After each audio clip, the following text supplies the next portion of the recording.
Today on How Page, we're talking repairs with plaster and lath. This is what it might look like on the surface, but you wonder what might be underneath there. So I happen to have a bathroom open here that's partially plaster and lath and partially drywall, which is probably pretty common. This is a 40s house. This is your traditional drywall that someone has put in over the years. This is plaster and lath. Behind the plaster, you have these laths. It's wood that's, I don't know, maybe a 1/4 inch thick.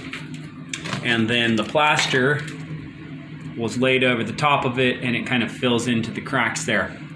Then there's kind of a thinner layer, that kind of rocky looking stuff, and then there's a thinner layer where it's been plastered over on top.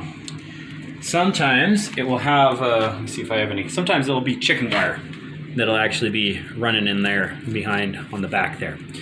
And so you can sometimes score with a drywall, like I did this over here. Scored it with a drywall knife and then broke it off, and then cut the chicken wire with some sort of a metal saw blade. Cut this out with a Sawzall. I'm not too worried about the line there.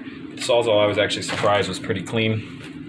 Anyways, I have found that this particularly was not too prone to cracking as much as I thought plaster and lath would. So I think I'll be a little more bold with plaster and lath in the future. But there you go. There's what your plaster and lath walls probably look like underneath.